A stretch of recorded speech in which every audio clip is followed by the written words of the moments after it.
Olá, tudo bem? Não vamos parar os nossos estudos, vamos seguir, que a gente continua com aplicações das leis de Newton. Então, vem comigo, vamos seguir para os nossos exercícios, beleza? Vamos lá. Gente, então é o seguinte, qual dica que eu vou dar para vocês? Já falamos em algumas aulas anteriores sobre o movimento circular uniforme. Sempre é bom a gente voltar mais um pouquinho para recordar, tá? Então, em um movimento circular uniforme, notem que o módulo da velocidade aí, gente, se você for observar a velocidade, você percebe que o tamanho da velocidade, o do vetor, não muda. O que está mudando? A direção e o sentido, beleza? Qual outra informação eu posso tirar dessa GIF? A gente pode tirar o seguinte: se você pegar a distância de qualquer ponto ao centro, notem que o módulo dessa distância não varia, até porque é o raio. Qual outra informação que a gente tem? O módulo da velocidade é constante, tá bom? Porém, vai mudando o tempo todo a direção e sentido. Graças a quê? O que que faz esse módulo, né, tá mudando a direção e o sentido todo o tempo? O quê? É uma aceleração. Sim, existe uma aceleração que é a aceleração centrípeta, beleza? A aceleração centrípeta, a gente representa ela da seguinte maneira: aceleração centrípeta, velocidade ao quadrado dividido pelo raio. É ela que é a responsável por manter aquele objeto ali no movimento circular uniforme, tá bom? Ok? Se não fosse essa aceleração centrípeta, o que iria acontecer com esse objeto? Ele ia sair pela tangente. Se não tivesse essa aceleração centrípeta apontando para o centro, tá bom? A gente pode escrever também a aceleração centrípeta em função da velocidade angular. Daí vai ficar a velocidade angular vezes o raio. Tudo bem? Galera, vamos fazer o seguinte, vamos unir as leis de Newton no movimento circular uniforme, beleza? Vamos unir a segunda lei de Newton, vamos lá.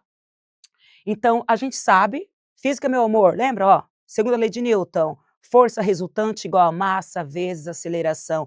Vamos aplicar para o movimento circular uniforme? Beleza, como é que fica? Essa força resultante é a força centrípeta. Ah, quando tiver um corpo, né, e ele tiver com um tipo de movimento circular uniforme, a força resultante ela é centrípeta. E qual que é a aceleração? Velocidade ao quadrado dividido pelo raio, beleza? Ok? Assim que vai ficar a nossa segunda lei de Newton, tranquilo? Então, façam essas brincadeirinhas aí no caderno, para vocês verem que é de boas, é tranquilo e é fácil. O que nós temos? Vamos analisar a situação aqui do nosso exercício, da nossa apostila. Fala o seguinte: uma das situações, aliás, uma das soluções para se criar uma gravidade artificial numa nave é construí-la em forma de rosca, que giraria com velocidade angular constante, com relação ao eixo de simetria circular. Dessa forma, a força necessária para manter a aceleração centrípeta de cada objeto numa aeronave giratória serviria como uma pseudogravidade, que é uma gravidade artificial ou aparente. Veja a figura, notem a figura, o que a gente tem, né? Beleza, depois a gente volta nela, vou continuar a leitura. Se uma nave deste tipo tem um raio de 20 metros, vai observando a figura.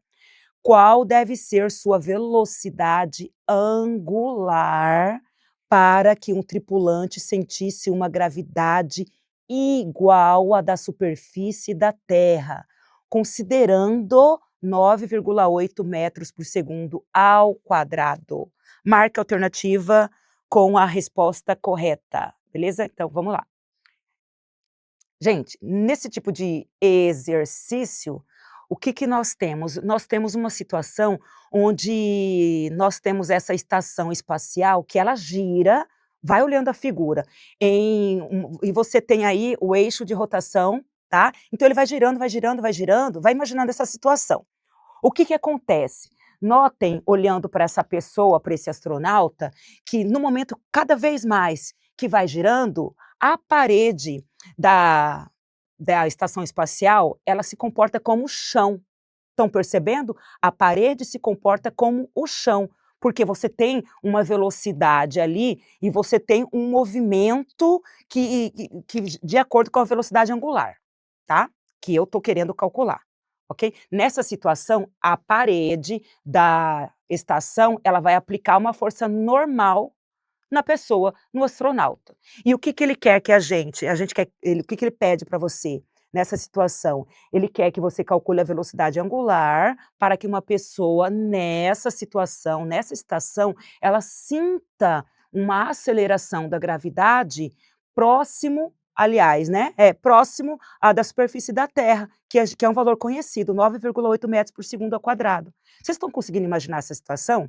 Então essa situação é uma situação, digamos assim, hipotética que está recriando a aceleração gravitacional, porém está girando, belezinha? Estão conseguindo imaginar? Acredito que sim, né? Então vamos para o cálculo. Ele diz assim, ó, se uma nave desse tipo tem um raio, foi dado, qual deve ser sua velocidade angular para que um tripulante sinta a gravidade igual da superfície da Terra, considerando a força, né, a aceleração gravitacional. Marca a alternativa correta. Pessoal, o que que a gente tem que pensar nessa situação?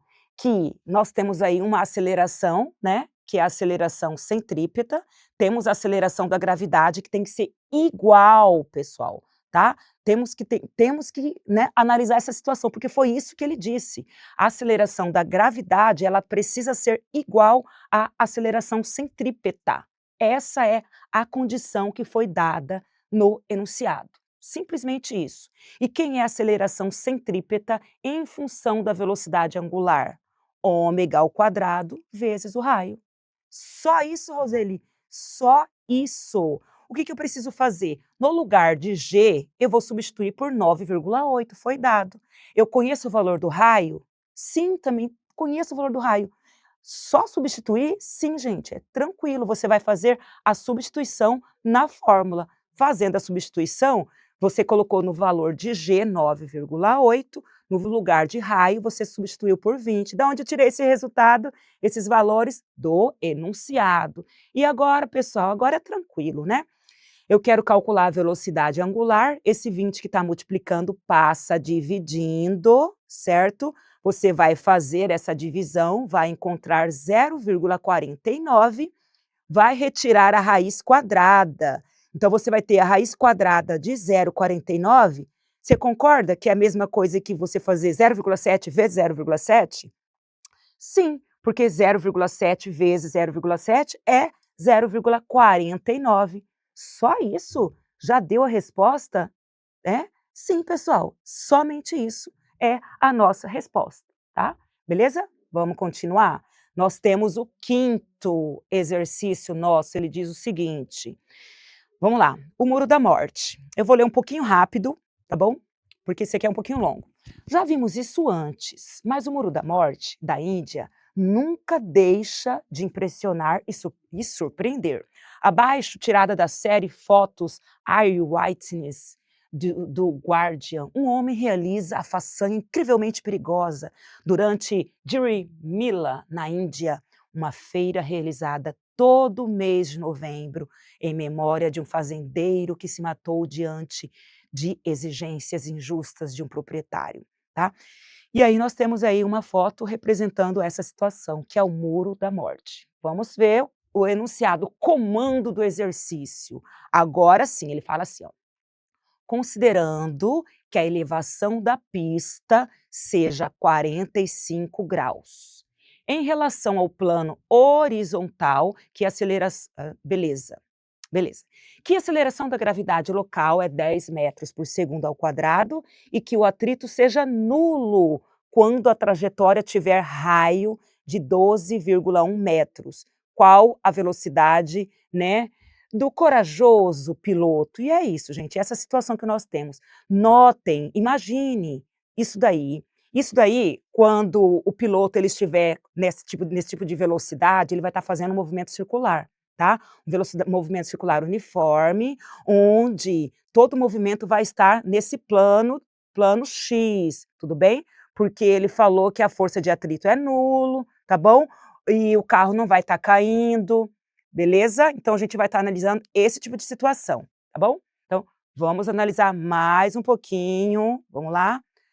Vamos lá, gente. Eu fiz o seguinte, notem que eu vou retirar essa imagem e fazer uma representação para ficar claro para vocês, que é o diagrama de corpo livre, tá bom?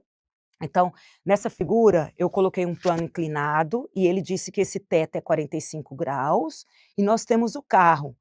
É interessante você desenhar todas as forças que foi dito. Então, a gente tem a força peso, que é mg, beleza? O que mais que nós temos? Nós temos a força normal, tudo bem? Ok? A força peso e a força normal. Quando você analisar a força normal, você percebe que você precisa visualizar as duas componentes dela. A gente já falou sobre isso. A gente tem uma componente em x e uma componente em y, tá bom? A componente em x, se é a componente da força normal, você pode colocar assim, ó, Fnx ou simplesmente a normal em x. Ela não está, esse cateto não é oposto ao ângulo θ, certo? É oposto, logo vai ser n vezes seno de θ. Da mesma forma, você tem a componente y. A componente y é o quê? N vezes cosseno de θ, beleza? Certo, pessoal? Gente, é o seguinte, essa componente lá em cima, que é a componente em x, notem que ela nada mais é do que a força centrípeta, tá bom? Ela nada mais é do que a força centrípeta, beleza? Então, vamos fazer o seguinte, vamos ver as resultantes. Força resultante em y.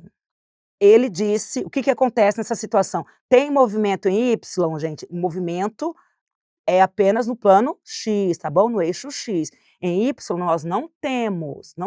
O carro ele não está flutuando, ele não está deslizando para baixo. De onde que eu sei essa informação? Foi dito no exercício, tá? A gente não tem ali a força de atrito atuando, beleza, resistência do ar nem nada, tá bom? O que que eu faço? Olha as componentes em Y. Olha lá, quais componentes em Y a gente tem? NY apontando para cima, menos a força peso. Tudo bem?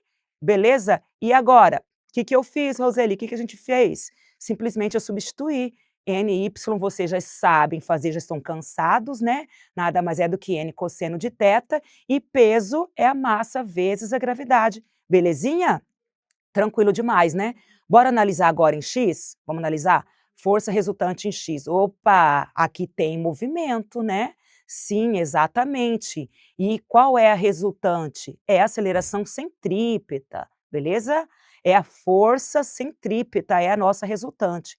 Logo, o que que eu vou fazer? O que que a gente tem olhando essa equação? A força resultante em X nada mais é do que a componente da normal em X, N seno de θ, tá? N seno de θ, beleza?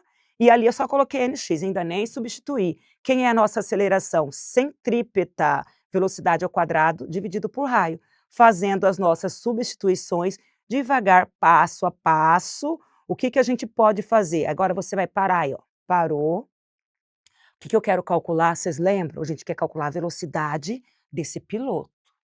Aí nós chegamos nessas duas equações. O que que a gente pode fazer? Nós temos uma equação que está em função do cosseno e outra em função do seno. Pensa o seguinte, se a gente dividir uma pela outra, se eu dividir essa segunda pela primeira, vocês conhecem seno de θ dividido por cosseno de θ? Que função trigonométrica que dá? Pensa, pensa, tangente de θ. E é isso que eu vou fazer, tá? Eu dividi a segunda pela primeira. Quando a gente faz isso, o que que nós vamos ter no primeiro membro ali? A gente já vai ter tangente de θ. E o que você fez, Roseli? Com N, cancelou, nem simplificou, tá bom? E esse segundo membro? Se eu dividir a segunda pela primeira, eu conservei a primeira, m vezes v ao quadrado sobre raio, e multipliquei pelo inverso da segunda. Posso fazer isso? Pode, é até mais elegante, tudo bem? Agora para aí, você olha que informações que a gente tem. Quero calcular a velocidade ao quadrado. Posso simplificar alguma coisa? Posso simplificar. Eu tenho massa, né? Vamos simplificar a massa. Tangente de θ, você lembra que θ é 45 graus? Qual que é a tangente de 45 graus? A gente sabe que é 1, tá? Então, na próxima etapa, a gente vai substituir. Que eu fiz agora? Simplesmente fiz um rearranjo, tá bom? Para depois a gente substituir as informações que foram dadas essas informações. Então belezinha, tangente de 45 graus é de boas, todo aluno que vai fazer Enem sabe isso de cabeça, né? Beleza, o raio foi dado, sim, e já olhem as unidades, estão todas conversando entre si. Por isso que eu estou simplesmente substituindo, sem fazer nenhuma transformação, ok? Qual a gravidade? Ah, beleza, beleza. Eu já substituí, né? Quanto é? Isso, 10, fazendo todas as substituições ali. Agora, o que eu tenho que fazer? Multiplicar o denominador, né? Se você faz assim, ó, 12,1 vezes 10, concorda que vai ficar 121? Sim, exatamente. E agora, próximo passo, extrair a raiz quadrada. Que número vezes ele mesmo dá 121? Quem pensou em 11 achou a resposta, tá bom? Ah, mas e aí? Será que essa é a nossa resposta? Vamos analisar? Vamos analisar? Encontramos 11 metros por segundo, mas ele quer a nossa resposta em quilômetro por hora. Tranquilo, de boas. Aluno do terceiro ano do ensino médio que vai fazer Enem sabe que se você tiver uma velocidade em metro por segundo, para transformar para quilômetro por hora, basta fazer o quê? Multiplicar por 3,6. Só isso, Roseli. Somente faça a continha no cantinho do seu caderno e você vai encontrar como resposta a alternativa correta, letra B. Beleza? É isso, pessoal, que eu preparei para vocês hoje. Resolvemos todas as nossas atividades de boas dessa unidade. Tranquilo? Então, continuem se preparando e eu aguardo vocês na nossa próxima aula, tá bom? Tchau, tchau.